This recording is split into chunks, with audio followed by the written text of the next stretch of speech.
వీక్షకులకు నమస్కారం. నా పేరు బాలకృష్ణ, KNTV విజయవాడ. మనము మొన్ననే 80 సంవత్సరాల స్వాతంత్ర దినోత్సవాన్ని చదువుకున్నాం. కానీ ఎంతో గౌరవంగా జరుపుకున్నాం మనందరం కూడా. కానీ కొందరి గిరిపుత్రులకి ఆ గౌరవం దక్కుతుందా, వారి స్వతంత్ర ఫలాలు వారికి అందుతున్నాయా లేదా అనేది మనం తెలుసుకుందాం. ఇప్పుడు నాతో పాటు గిరిపుత్రులు శ్రీకాకుళం నుంచి వలస వచ్చి విజయవాడలో దాదాపుగా 20 సంవత్సరాల నుంచి ఉంటున్నారు. కూటమి దూరంలో ప్రభుత్వ అధికారులు సీఎం అయిన కూటమి దూరంలోనే ఉంటారు. కానీ వారి సమస్యకి పరిష్కారం దొరకలేదు. వారు 20-25 సంవత్సరాల నుంచి ఎటువంటి అధికారిక పత్రాలు, అంటే మనకు కావాల్సింది ఏంటంటే ఆధార్ కార్డు, అలానే ఓటర్ కార్డు లేదా మన రేషన్ కార్డు, ఇలాంటివి ఏమీ లేకుండా కటిక పేదరికంలో రోజు కూడా రెక్కాడితే కానీ డొక్కాడని పరిస్థితిలో వారు ఉన్నారు. వాళ్ళు 20 సంవత్సరాల క్రితం ఇక్కడ వచ్చి అదే పని చేసుకుంటున్నారు తప్పితే వారు ఎదుగు బెదుగు లేని జీవితాల్లో ఉన్నారు. వాళ్ళ పిల్లల్ని కూడా చదివించుకోలేని పరిస్థితిలో ఉన్నారు. వాళ్ళ పిల్లలు కూడా 5వ తరగతితోనే తమ విద్యను ఆపేసేసి ఎటువంటి విద్యా అవకాశాలు కూడా ఈ సమాజంలో కోల్పోయారు. మనం 80 సంవత్సరాల స్వాతంత్రం ఎంతో అభివృద్ధి చెందామని చెప్పుకుంటున్నాం, కానీ మినిమం అయిన గిరిజన పుత్రులకి కనీస సౌకర్యాలు కూడా కల్పించలేని పరిస్థితుల్లో మన ప్రభుత్వాలు ఉన్నాయి. ఇది చాలా సిగ్గుపడాల్సిన విషయం. ఇప్పుడు వారి విషయం ఏంటి, అసలు ఏంటి అనేది వారి నుంచే తెలుసుకుందాము. చెప్పండి సార్, మీ పేరేంటండి? ఎక్కడి నుంచి వచ్చారు? శ్రీకాకుళం నుంచి వచ్చారు. 20 సంవత్సరాలు. మీరు ఏం పని చేస్తుంటారు?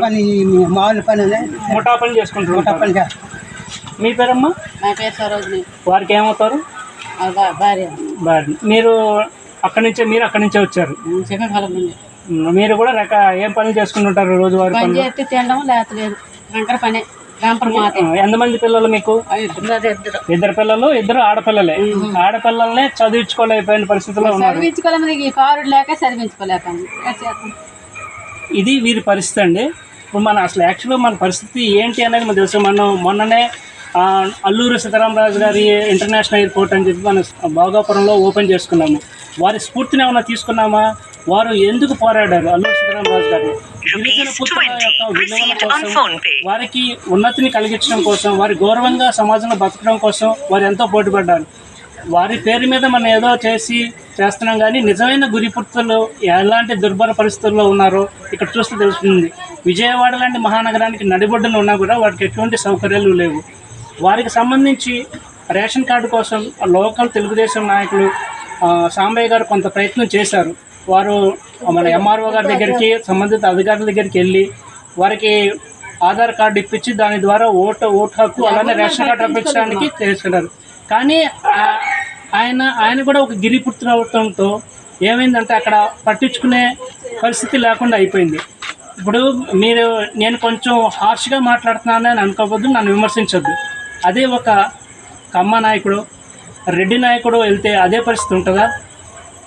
సమాజంలో తర్వాత ఆ కమ్మారెడ్డి తర్వాత కొంచెం ఉన్నతంగా భావించబడే కాపుల్ని కరివేపాకులాగా తీసేస్తున్నారు. మీ అందరికీ తెలుసు. వీరు రాజకీయ నాయకులుగా అనిపించుకుంటారు, కానీ వారికి పనులేమీ జరగవు.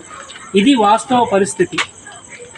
అలానే వీరి కోసం ప్రత్యేకంగా మన పురాణాల్లో చెప్పినట్టు రాజర్షి విశ్వామిత్రుని తీసుకొచ్చి ఒక త్రిశంకు స్వర్గాన్ని మనం స్థాపించి వారందరినీ అక్కడ ఉంచలేము. అలానే నేటి పరిస్థితుల్లో ఇప్పుడున్నట్టు ఎవరికైనా పనులు జరగాలంటే బొద్దింకల బలం కావాలి.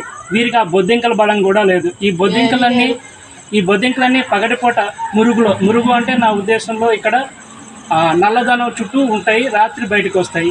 ఆ బొద్దింకల బలం కూడా ఎందుకంటే వీరి దగ్గర డబ్బు లేదు. దానికి ఉదాహరణ కూడా చెప్తాను. వీరు ఆధార్ కార్డు రాదు, మీరు కొన్ని తీసుకురావాలని చెప్పిన తర్వాత వీళ్ళని అప్రోచ్ అయ్యి ఒక్కొక్క ఆధార్కి 10,000 రూపాయలు ఇస్తే నేను ఆధార్ కార్డు ఇప్పిస్తాను అని చెప్పారంట. వీరిని చూశారు కదా, వీరి ఇంటి పరిస్థితి మీరు చూశారు కదా. 40,000 రూపాయలు తీసుకొని ఇంటికి నలుగురికి 4 ఆధార్ కార్డులు సంపాదించుకోగలరా వారు? లేదు కదా.